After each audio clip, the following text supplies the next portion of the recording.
para empezar este estudio. Padre Santo, Señor, Dios grande, omnipotente, Señor maravilloso, gracias por tu fidelidad, Señor, y por tu bondad, Señor, por traernos con bien en este día, Señor, a escuchar tu palabra, Padre. Por eso te rogamos, Señor, que hoy dispongas nuestros corazones, Señor, para que escuchen tu palabra, Señor, y para que se regocijen con tu palabra, oh Dios. Gracias, Señor, por tu preciosa palabra, Señor, que es lámpara a nuestros pies, Señor. Gracias, Señor, por este alimento, Señor, espiritual que nos vas a dar en este día, Señor. Por eso te ruego, Señor, que tu Espíritu Santo, Señor, esté en el medio de nosotros, Señor, para que tu palabra, Señor, sea aplicada a nuestros corazones, Señor, y la podamos guardar, Señor, y poner toda tu palabra por obra, Señor. Gracias, Señor, por este día, Señor, y por todos los hermanos que se encuentran acá reunidos, Señor. Te ruego, Señor, que nos bendigas en este día con tu palabra, Señor, para que cada día, Señor, podamos seguir glorificando tu nombre, Señor, exaltándote, Señor, como nuestro único, sabio y grandísimo Dios que tenemos en los cielos. Te damos gracias en el nombre de nuestro bendito y amado Señor Jesucristo. Amén. Bueno, hoy continuamos con la disciplina eclesiástica.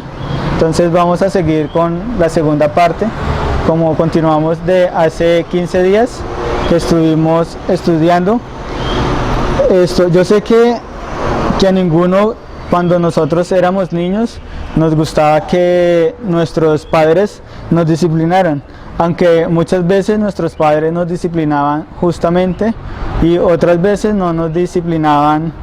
Recibíamos disciplina, pero muchas veces no fueron disciplinas justas como lo hicieron nuestros padres. Pero entonces, como creyentes, también nosotros debemos de saber que dentro de la iglesia también se debe impartir una disciplina. Dios le ha dado el poder a la iglesia para disciplinar a los miembros de la iglesia por ciertas circunstancias. Sabemos que en la iglesia tampoco podemos disciplinar a un miembro por cualquier falta cometida, sino solamente podemos disciplinar a los miembros por ciertas acciones o conductas que la Biblia, que es nuestra regla de fe y conducta, nos enseñe. Solamente con lo que la Biblia nos enseñe, solamente por eso podemos disciplinar según la Biblia nos enseñe.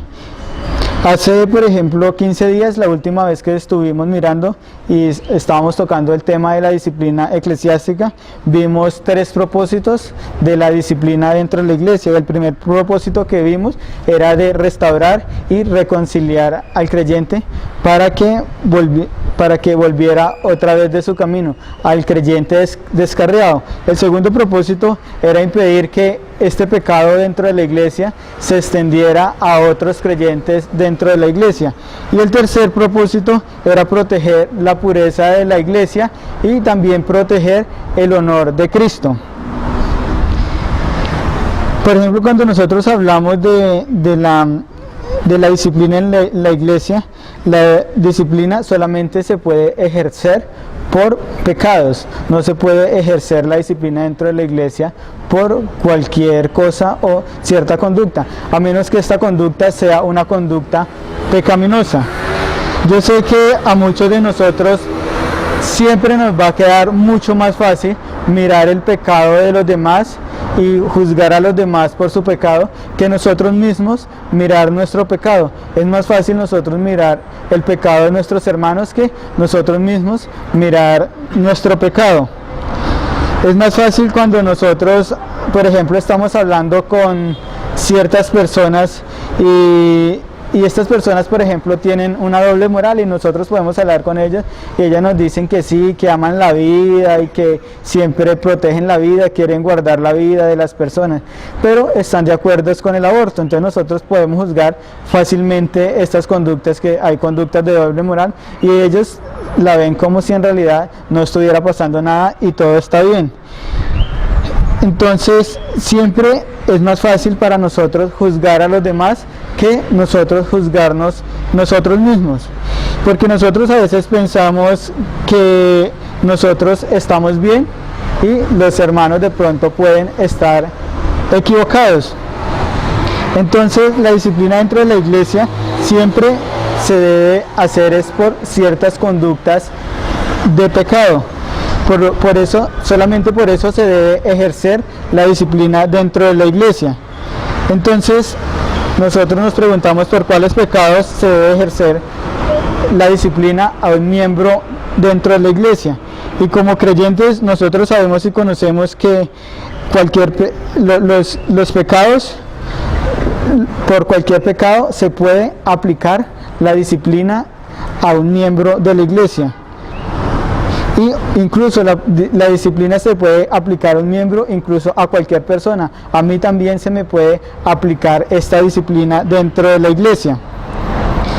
Porque a veces nosotros podemos endurecer nuestros corazones y necesitamos que verdaderamente un hermano venga a nosotros y nos restaure y nos haga mirar que nosotros verdaderamente hemos pecado. Por ejemplo, el apóstol Pablo le dice a los Gálatas, ahí en Gálatas 6:1, dice: hermanos, si alguno fuese sorprendido en alguna falta, vosotros que sois espirituales, restaurarle con espíritu de mansedumbre, considerándote a ti mismo, no seas que tú también seas tentado, porque sabemos que cualquier clase de pecado es una ofensa contra nuestro Dios. Entonces vamos a mirar la instrucción que el Señor Jesucristo nos da en relación a esto. Vamos a ir a Mateo 18:15, donde el Señor Jesucristo nos habla acerca de la disciplina dentro de la iglesia. Dice la Escritura: por tanto, si tu hermano peca contra ti, ve y repréndele estando tú y él solos. Si te oyere, has ganado a tu hermano, mas si no te oyere, toma aún contigo a uno o dos, para que en boca de 2 o 3 testigos conste toda palabra. Si no los oyere a ellos, dilo a la iglesia, y si no oyere a la iglesia, tenle por gentil y publicano. De cierto os digo que todo lo que atéis en la tierra será atado en el cielo, y todo lo que desatéis en la tierra será desatado en el cielo. Otra vez os digo que si 2 de vosotros se pusieren de acuerdo en la tierra acerca de cualquier cosa que pidieren, les será hecho por mi Padre que está en los cielos. Porque donde están 2 o 3 congregados en mi nombre, allí estoy yo en el medio de ellos. Aquí el Señor Jesucristo nos está hablando de disciplina. Acá nos está hablando el Señor Jesucristo de una situación que puede ocurrir dentro de la iglesia, y que esta situación incluye pecado contra una persona. Esta situación debe ser resuelta primeramente entre las 2 personas involucradas, y si sigue avanzando la situación y no puede ser resuelta entre estas 2 personas, se traen a 2 o 3 hermanos que sean testigos para que ellos ayuden en el caso y puedan resolver el problema. Y si aún persiste esta situación de pecado con este hermano y no se puede resolver con los 2 o 3 hermanos que ya se ha traído, entonces este asunto ya se debe llevar directamente a la iglesia para que la iglesia tome las medidas correctivas. Entonces, si un hermano peca contra ti, entonces debemos de ir hacia él y hablarle primeramente.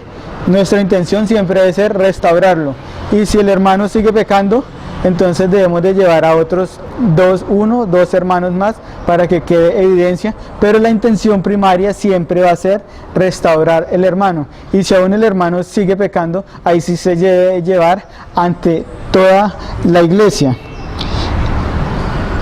Y si no le hace caso a la iglesia, la Escritura nos dice que le debemos de considerar como un incrédulo o un pecador a esta persona. Como nos damos cuenta en este caso que acá nos plantea el Señor Jesucristo en Mateo 18, el asunto cada vez sigue progresando mucho más y se convierte ya no de una situación privada como primeramente se manifiesta, sino a lo último ya llega a un proceso que ya es mucho más público y formal, que ya es la iglesia misma, toda la iglesia se reúne para tomar la decisión si se le aplica la excomunión o no a esta persona. Por otro lado, el Señor Jesús no nos habla aquí de ningún pecado explícito, pero el Señor Jesús lo que sí nos dice es que si algún hermano peca contra ti, o sea, lo que está hablando acá el Señor Jesús, por cualquier tipo de pecado. Él no nos dice acá que tienen que ser ciertos pecados, no, sino nos dice cualquier tipo de pecado, yo ya puedo ir delante de mi hermano. Entonces, y cualquier clase de pecado puede estar sujeto a la disciplina de la iglesia. Entonces, primeramente la disciplina la debemos de hacer personalmente con el hermano involucrado, porque todos sabemos que el pecado es una desobediencia a la voluntad de Dios, y cuando pecamos estamos directamente ofendiendo a Dios. Si hemos ofendido a un hermano, primeramente hemos ofendido a Dios. Por lo tanto, este asunto es muy importante, ya que como creyentes nuestro deber es prevenir el pecado en nuestros hermanos, y es necesario juzgar y reprender toda clase de pecados cometidos por nuestros hermanos. Por eso también nosotros no debemos tampoco hacer algo que es también nosotros llegar a juzgar a la ligera, o porque yo pienso, o porque yo creo que las cosas, o porque yo pienso o creo que las cosas son así, llegar a juzgar a un hermano, porque a veces nosotros tenemos la costumbre de que de pronto nuestra imaginación vuela y ve cosas que en realidad no son, y cuando entramos a juzgar una situación, lo hacemos sin llegar a mirar verdaderamente si esta situación verdaderamente es así. Supongamos, puede haber una situación donde un hermano acompañe a una hermana hasta su casa. Entonces otro hermano se entera de que este hermano ha ido a acompañar a esta hermana a la casa, y de pronto él se puede imaginar cosas que verdaderamente ni siquiera han pasado. Entonces por eso nosotros debemos siempre juzgar, pero con un justo juicio, verdaderamente determinando verdaderamente la situación que ha pasado. Por eso el Señor Jesucristo nos dice ahí, Juan 7:24, no juzguéis según las apariencias. No podemos juzgar según las apariencias, lo que nosotros creemos o pensamos, sino debemos juzgar con justo juicio, verdaderamente cómo ha pasado la situación. Una cosa es, por ejemplo, decirle al hermano, es que usted es un ladrón, supongamos, porque hay un reloj, digamos, encima de la mesa y el hermano lo tomó y lo guardó, y decimos, es que este hermano es un ladrón porque se llevó el reloj. Si nosotros verdaderamente no sabemos verdaderamente la situación, porque puede pasar que el reloj que él ha tomado puede ser de él, o puede pasar la situación de que algún hermano le pidió que le llevara el reloj. Entonces nosotros estamos juzgando simplemente por lo que nosotros estamos pensando y no estamos mirando verdaderamente la situación que ha pasado, porque en primer lugar yo sin saber no sé verdaderamente de quién es el reloj, y segundo, no sé el hermano con qué intención ha cogido este reloj. Se puede llegar a dar este caso. Una cosa ya muy diferente es donde otro hermano diga, me robaron el reloj y presenta estas características, y si yo vi, y si el hermano se queda callado y no dice nada, ahí sí yo puedo juzgar, porque yo he visto que esta persona verdaderamente sí ha tomado el reloj. Entonces ahí sí yo puedo juzgar, porque ya puedo juzgar con un justo juicio, porque yo he visto verdaderamente lo que ha sucedido. No he juzgado según las apariencias o según lo que yo he creído. Entonces es necesario juzgar, pero es necesario juzgar con un justo juicio y reprender nosotros toda clase de pecados. No debemos nosotros, como siempre, tenemos la tendencia a excluir ciertos pecados y pensar, bueno, el hermano dijo una mentirita, pues yo considero que no es tan malo, o el hermano pues está codiciando siempre estas cosas, pues yo no considero que este pecado sea tan malo. Pero como de pronto el hermano sí es un inmoral o es un ladrón, entonces sí es necesario juzgar al hermano, ya que casi siempre nosotros tenemos la tendencia siempre a mirar unos pecados mucho más graves que otros. Debemos juzgar siempre todos los pecados por igual y no hacer una distinción de pecados. Pecado es pecado y todo pecado es una desobediencia a la voluntad de Dios. Entonces, por eso, no es porque sea un pecado pequeñito, no lo debamos juzgar. Si es un pecado pequeñito, debemos juzgarlo, así sea un pecado grande o escandaloso, porque nosotros siempre tenemos a mirar unos pecados más grandes y otros pecados más pequeños. Entonces,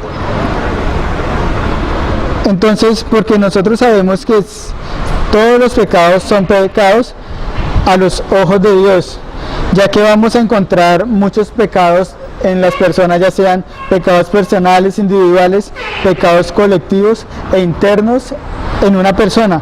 Por eso cuando se expone la palabra de Dios, se expone las escrituras a una persona, las escrituras van a apelar directamente a la conciencia de la persona y las escrituras también actúan como disciplina a estos pecados, mostrándole al pecador verdaderamente su pecado. La conciencia lo que va a hacer cuando se aplica las escrituras y se enseña es que la escritura también ayuda también para que el pecador se dé cuenta verdaderamente que ha pecado. Por eso cuando nos encontramos en aspectos, digamos, correctivos de aplicar la disciplina pública en la iglesia, debemos tener algunas consideraciones antes de aplicar nosotros el proceso de excomunión a una persona, porque muchos pecados pueden afectar el carácter moral a los miembros de una iglesia. Por ejemplo, nosotros nos damos cuenta que los pecados escandalosos no afectan casi siempre a una persona, sino que ya van a afectar a muchas personas. Por ejemplo, el adulterio, la fornicación, las borracheras, la violencia, la codicia, la calumnia, el robo.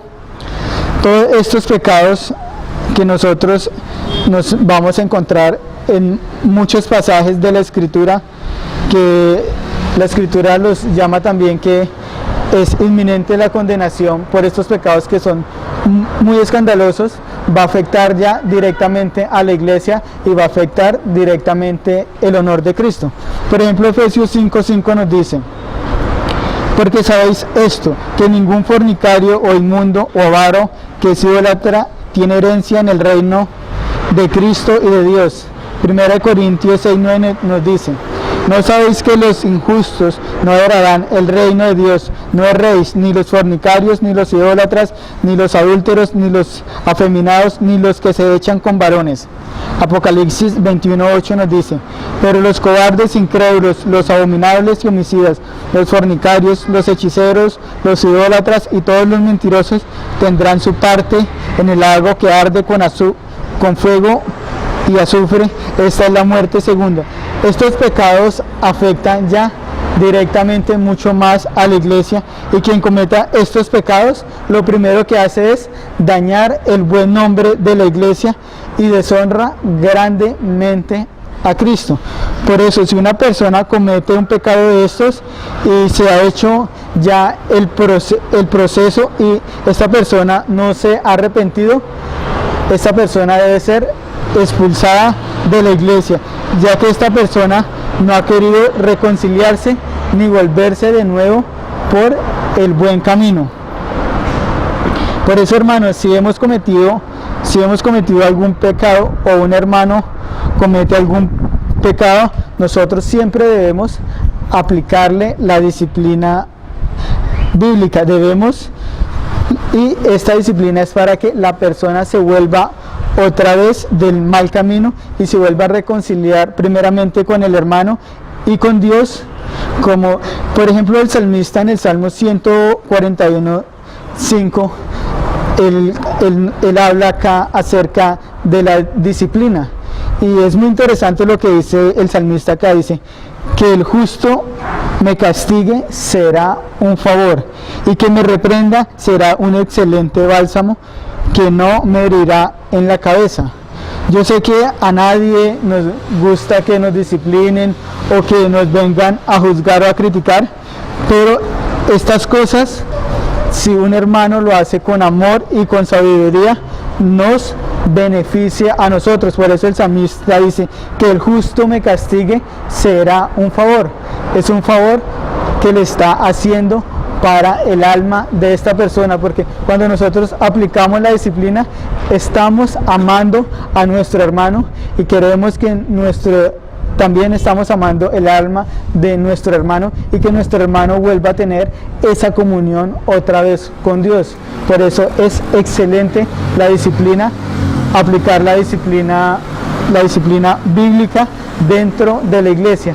Todos debemos de aplicar la disciplina si vemos que un hermano tiene una conducta de pecado, y nosotros si recibimos la disciplina, la debemos recibir en la disciplina con humildad, siempre recibir la disciplina con humildad, aceptando lo que nos dicen los hermanos. No debemos nosotros intentar de pronto justificar el pecado, porque sabemos que no podemos justificar nuestro pecado.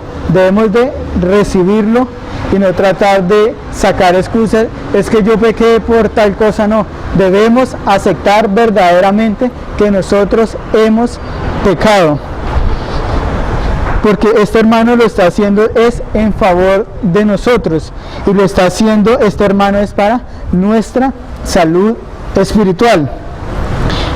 Vamos a ver algunos ejemplos en el Nuevo Testamento donde algunos pecados están sujetos a la disciplina eclesiástica. Por ejemplo, por divisiones, pleitos y por la doctrina. Por esta clase de pecados, Pablo nos dice que nos apartemos de estas personas y que también desechemos a estas personas, como dice Romanos 16:17. Nos dice: mas os ruego, hermanos, que os fijéis en los que causan divisiones y tropiezos, en contra de la doctrina que vosotros habéis aprendido, y que os apartéis de ellos. Aquí el apóstol Pablo nos da un mandamiento de que nos apartemos de los que causan división. Tito 3:10 de igual manera nos dice: al hombre que causa divisiones después de una y otra amonestación, deséchalo. Si nosotros notamos este pasaje, acá ya se le hizo a esta persona la disciplina, ya se aplicó la disciplina, por eso dice después de una y otra amonestación. Acá ya hubo un proceso para poder disciplinarlo, y como no se arrepintió, lo que nos manda el apóstol Pablo es a desechar a esta persona. Entonces, por esta causa también se puede disciplinar a una persona y sacarla de la iglesia. Otro ejemplo que nosotros también encontramos en el Nuevo Testamento es por incesto.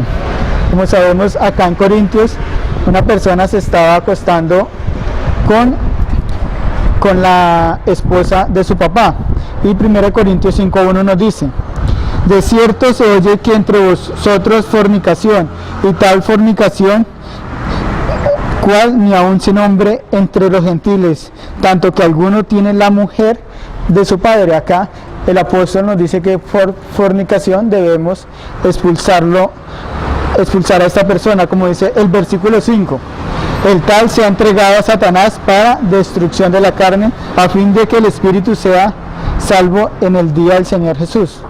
Otra causa también que nos muestra también el Nuevo Testamento es por holgazanería y rehusarse a trabajar.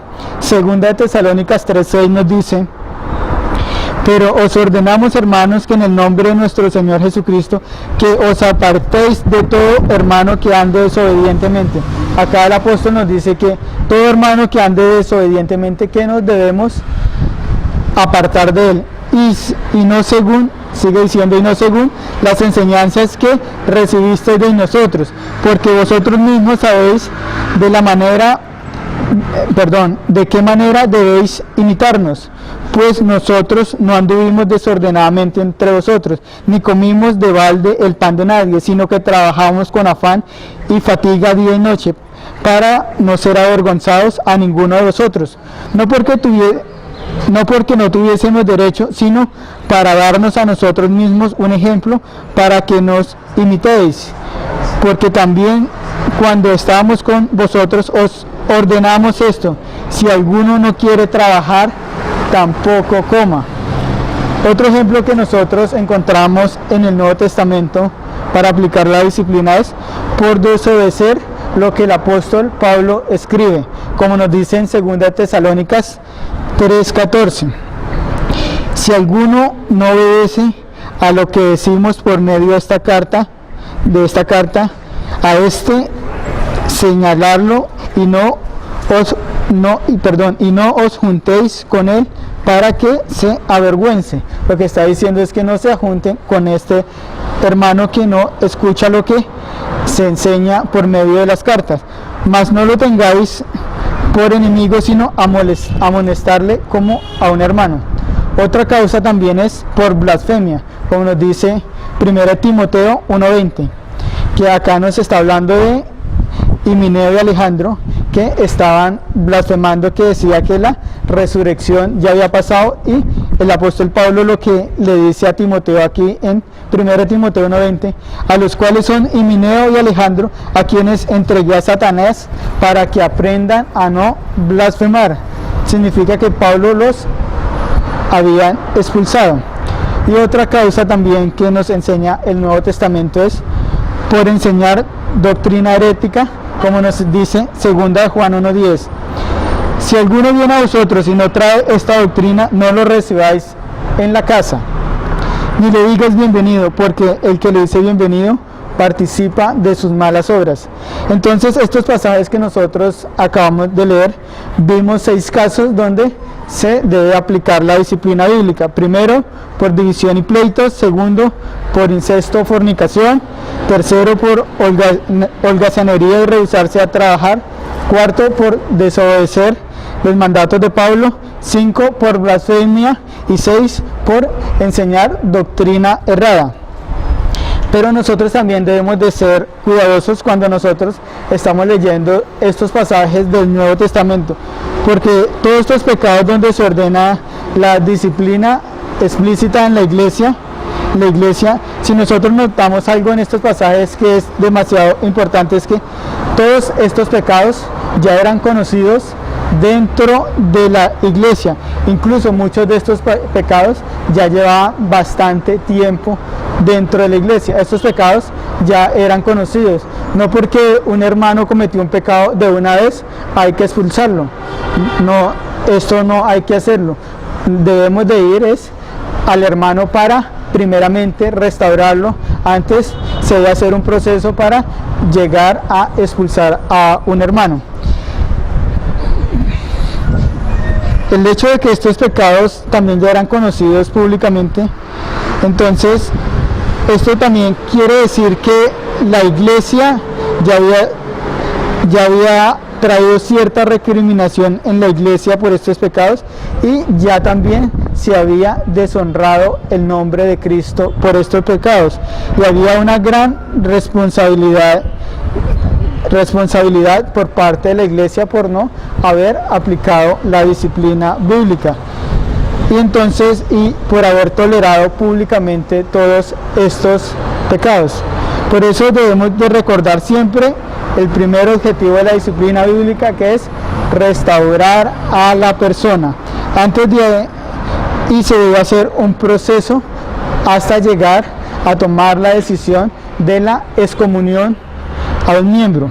Por ejemplo, si un miembro de la iglesia comete un pecado, nuestra misión no es expulsarlo. La iglesia, como todos sabemos, es un hospital de pecadores, y su misión primeramente es sanar a los pecadores, y que este hombre, con la ayuda del Espíritu Santo, verdaderamente pueda vencer sus pecados. No todas las cosas son pecados, ya que pueden haber algunos asuntos de conducta por los cuales los creyentes legítimamente pueden llegar a tener una diferencia, y en estos casos lo que debemos de hacer es una tolerancia con estos hermanos. Hay algunos hermanos que pueden llegar a pensar que celebrar la Navidad es malo, y otros pueden pensar que no es malo, y algunos pueden considerar que esto puede ser un pecado. Esto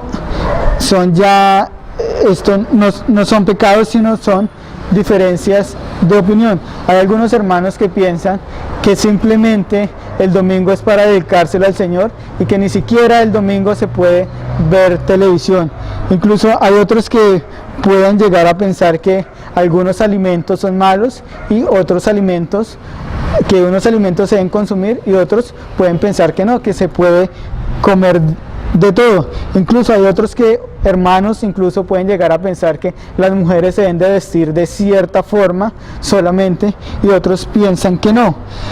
En estos casos solamente son opiniones de conducta y no son pecados. Por ejemplo, el apóstol Pablo nos dice ahí en Romanos 14:1, nos dice: recibir al débil en la fe, pero no para contender sobre opiniones, porque uno cree que se ha de comer de todo, el otro, que es débil, come legumbres.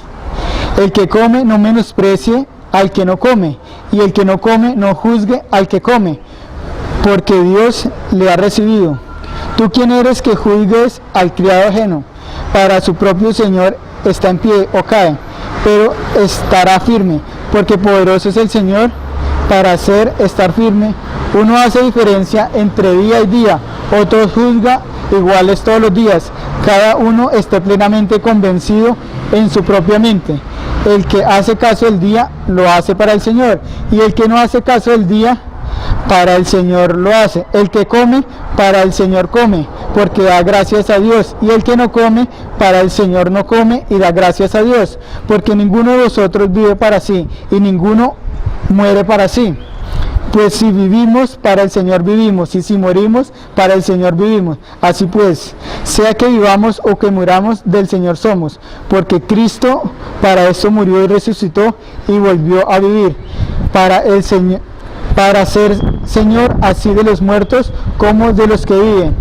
Pero tú que juzgas a tu hermano, o tú también que menosprecias a tu hermano, porque todos compadeceremos ante el tribunal de Cristo, porque está escrito: vivo yo, dice el Señor, ante mí se doblará toda rodilla y toda lengua confesará a Dios, de manera que cada uno de nosotros dará cuentas de sí. Así que ya no juzguemos más los unos a los otros, sino más bien bendecir y no poner tropiezo en ocasión de caer al hermano. Entonces, estos son diferencias de opinión. Muchas cosas van a ser diferencias de opinión y no van a ser pecados, si nosotros no podemos juzgar si un hermano dice comer solamente legumbres y otros no, y porque digamos otros hermanos dicen cómo debemos de guardar el día del Señor, que no podemos hacer nada, sino van a ser simplemente diferencias de opinión. Incluso en el culto, que si se utiliza guitarra, que no se debe utilizar guitarra, simplemente estas son diferencias de opiniones, y nosotros no debemos de juzgar estas cosas.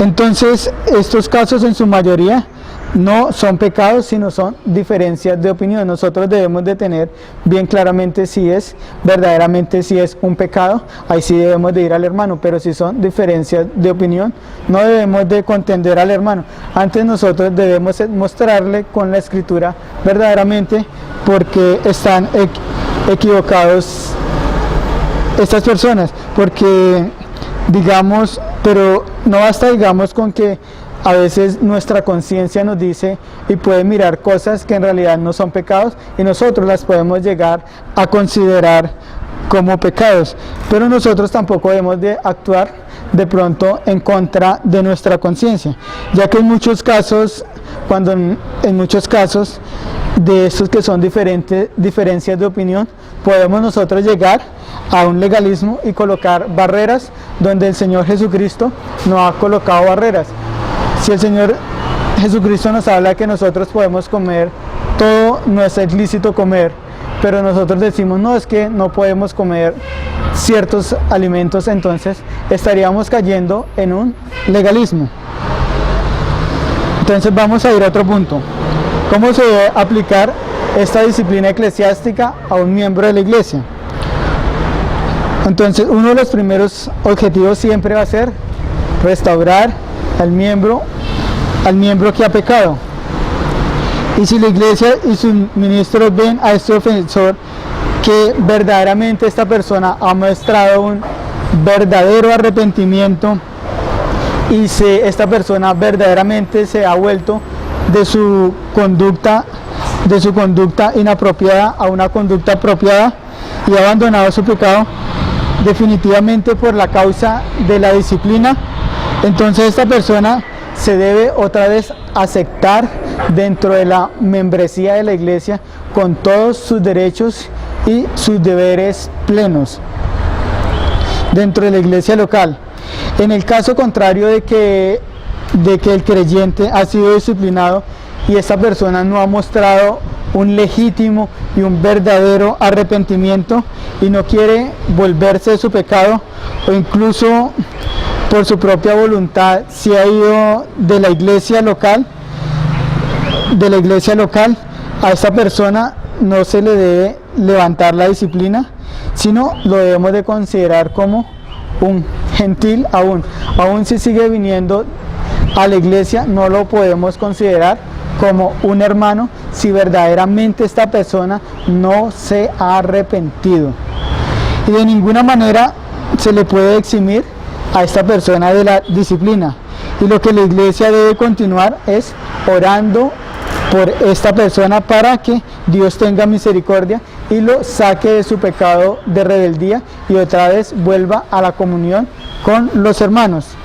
Tengamos en cuenta algo, debemos siempre aplicar la disciplina en casos de impenitencia o falta de arrepentimiento de una persona.